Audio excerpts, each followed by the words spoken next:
बिस्मिल्लाहिर्रहमानिर्रहीम। अस्सलाम वालेकुम डियर स्टूडेंट्स, आप लोग देख रहे हैं स्टडी विद सर शिराज। और आज के इस लेक्चर में हम लोग डिस्कस करने वाले हैं क्लासिफिकेशन ऑफ क्लोराइड्स के बारे में। सबसे पहले हम लोगों ने ये देखना है कि हमारे पास क्लोराइड्स क्या होते हैं। जैसे हम लोगों ने ऑक्साइड्स को डिफाइन किया था, in the same way binary compounds of chlorine with other elements are known as the chlorides. ठीक है, अब हमारे पास दो टाइप्स हैं मेजर क्लोराइड्स की, एक है न्यूट्रल क्लोराइड और दूसरे हैं हमारे पास एसिडिक क्लोराइड। हम सबसे पहले देखेंगे कि हमारे पास न्यूट्रल क्लोराइड्स क्या होते हैं।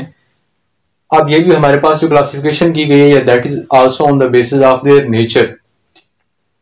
हमने कहा था कि नेचर के ऊपर हम किस तरीके से क्लासिफाई कर सकते हैं या नेचर किस चीज का नाम है, तो कोई कंपाउंड एसिडिक है या बेसिक है या न्यूट्रल है, ये होती है उनकी नेचर। तो हमारे पास अगर बात की जाए न्यूट्रल क्लोराइड्स की तो इसका मतलब है ये वो क्लोराइड्स हैं जो कि ना एसिडिक है ना बेसिक है, बल्कि इनकी pH 7 के ऊपर रिलाई करती है। और ये चीज हम कैसे डिटेक्ट कर सकते हैं, बेसिकली वाटर के साथ रिएक्शन करवा के, जैसे हमने ऑक्साइड्स के केस में किया था। तो न्यूट्रल क्लोराइड्स क्या है, they give neutral solution with water. ऐसे क्लोराइड्स को जब आप वाटर में डिजोल्व करेंगे तो जो रिजल्टिंग सोल्यूशन होगा उसकी pH 7 के इक्वल होगी। दूसरा पॉइंट इसके हवाले से बड़ा इंपॉर्टेंट है, क्लोराइड साल्ट्स ऑफ मेटल्स। ठीक है, ये जो हमारे पास न्यूट्रल क्लोराइड्स होते हैं मोस्टली क्लोराइड साल्ट्स होते हैं, हाईली इलेक्ट्रोपॉजिटिव जो मेटल्स होती हैं उनके। जैसे एग्जांपल के तौर पे यहाँ पे लिखा है कि सोडियम क्लोराइड और मैग्नीशियम क्लोराइड, ये दो टिपिकल एग्जांपल्स के तौर पे आप कोट कर सकते हैं हमारे पास न्यूट्रल क्लोराइड्स के तौर पे। These do not react with water, just ionise.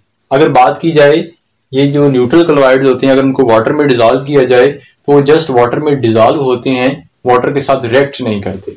अब डिजोल्व होने में और रिएक्ट होने में फर्क ये है कि जब आप किसी भी कंपाउंड को या साल्ट को वाटर में ऐड करते हैं, वो अगर डिजोल्व हो जाता है, अगर वो गायब हो जाता है तो हम कहते हैं कि ये साल्ट जो है वाटर में डिजोल्व हो गया है।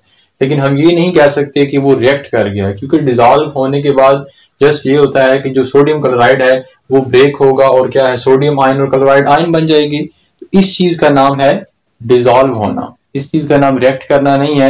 रिएक्ट तब करता है कि जब आयंस वाटर के साथ रिएक्शन करें और कोई नई स्पीशीज या कोई नए कंपाउंड्स बना दें।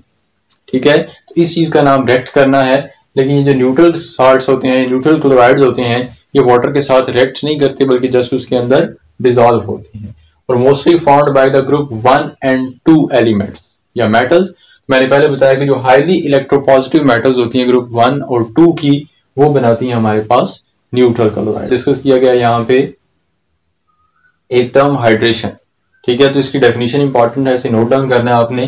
The process in which water molecules interact and surround ions. ठीक है, हमने पहले बताया कि जो न्यूट्रल साल्ट्स हैं या न्यूट्रल क्लोराइड्स हैं, ये वाटर के साथ रिएक्ट नहीं करते, बल्कि क्या होता है कि जब हम इन्हें वाटर के अंदर डिजोल्व करते हैं ये आयनाइज हो जाते हैं। अब वाटर के मॉलिक्यूल सोडियम आयंस को और क्लोराइड आयंस को हर तरफ से सराउंड कर लेते हैं और इस सराउंडिंग का जो प्रोसेस है that is known as the hydration. ठीक है, हाइड्रा वाटर से, तो surrounding of water molecules is known as the hydration. ठीक है, आगे एग्जांपल दी गई है हमारे पास। तो एक एग्जांपल हम सबसे कॉमन जो साल्ट है सोडियम क्लोराइड, तो उसी की एग्जांपल को हम कोट कर सकते हैं। तो सोडियम क्लोराइड सॉलिड जब वाटर में जाएगा तो क्या बनाएगा, सोडियम आयंस और क्लोराइड आयंस, और साथ में इनके जो एक्वस लिखा हुआ है ये शो कर रहा है कि ये सोल्यूशन के अंदर वाटर के साथ सराउंडेड हो। नेक्स्ट जो टाइप क्लोराइड्स की डिस्कस की गई है that is the acidic chloride. ठीक है, एसिडिक है तो इसका मतलब है जब वाटर के साथ रिएक्ट करेंगे तो एसिडिक सोल्यूशन बनाएंगे। Give an acidic solution with water, और उस एसिडिक सोल्यूशन की जो pH होती है वो मोर देन 7 होती है। Second point, found by metals, बल्कि यहां पे हमने लिखा है कि found by non metals plus some metals. ठीक है, ये प्लस सम मेटल्स क्यों लिखा है, क्योंकि पीरियोडिक टेबल के अंदर कुछ ऐसी मेटल्स भी हैं जिनके क्लोराइड एसिडिक होते हैं। तो मोस्टली नॉन मेटल्स के क्लोराइड एसिडिक होते हैं, लेकिन कुछ ऐसी मेटल्स भी हैं जिनके क्लोराइड एसिडिक होते हैं, इसलिए हमने उनको साथ में प्लस करके ऐड किया है। They react with water to produce acids.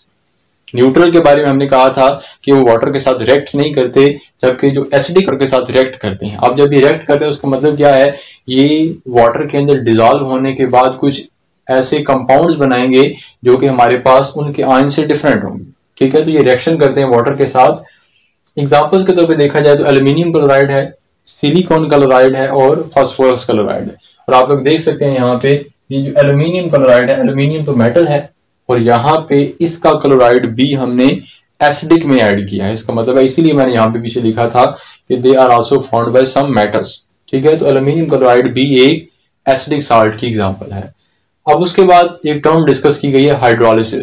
जैसे हमने न्यूट्रल साल्ट के अंदर हाइड्रेशन की बात की थी, अब यहाँ हम हाइड्रोलिसिस की बात कर रहे हैं। हमारे पास वर्ड को अगर आप समझें तो हाइड्रो और लाइसिस, हाइड्रो का मतलब तो वाटर हो गया, लाइसिस का मतलब होता है ब्रेक डाउन।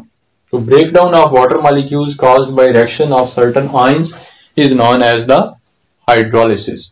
और हाइड्रोलिसिस कौन कौन से आयंस करते हैं, तो यही जो हमारे पास एसिडिक क्लोराइड को जब आप वाटर में डिसॉल्व करेंगे तो इनके आयंस वाटर के साथ क्या है, हाइड्रोलिसिस कॉज कर। नीचे यहाँ पे दो रिएक्शंस आपको दिए गए हैं। इंपॉर्टेंट है कि अगर एल्यूमिनियम क्लोराइड को वाटर के साथ रिएक्ट करवाया जाए तो हमारे पास वो क्या प्रोड्यूस करता है, बेसिकली ये डिसॉल्व होकर प्रोड्यूस करेगा एल्यूमिनियम आयंस, और वो एल्यूमिनियम आयंस जाके अब क्या है, वाटर के साथ रिएक्ट करेंगे और वाटर के साथ रिएक्ट करने के बाद वो क्या बनाएंगे, एल्यूमिनियम हाइड्रोक्साइड और साथ में HCl। सो एल्यूमिनियम आयन ने भी रिएक्ट किया है वाटर के साथ, और जो क्लोराइड आयन बना था यहां से उसने भी रिएक्ट किया और क्या बना दिया है हमारे पास HCl। सो ये जो साल्ट्स होते हैं एसिडिक साल्ट, ये जब भी वाटर के अंदर डिसॉल्व होंगे तो ये उसके साथ रिएक्ट करेंगे। दूसरा फास्फोरस क्लोराइड है, वाटर के साथ रिएक्ट करवाएगा तो क्या बनेगा, H3PO3 प्लस HCl। तो आप लोग देख सकते हैं कि इन दोनों रिएक्शंस के अंदर जो प्रोडक्ट है वो क्या है, HCl बन रहा है, और HCl one of the strong acid है। So that's why in solutions की जो pH है वो 7 से कम होगी। ये था हमारे पास क्लासिफिकेशन ऑफ क्लोराइड्स के हवाले से लेक्चर। अगर इस लेक्चर में आपको कोई भी क्वेश्चन हो तो आप अपने क्वेश्चन को हमारे कमेंट सेक्शन में जाकर पोस्ट कर सकते हैं। मिलते हैं नेक्स्ट वीडियो, तब तक के लिए अल्लाह हाफिज।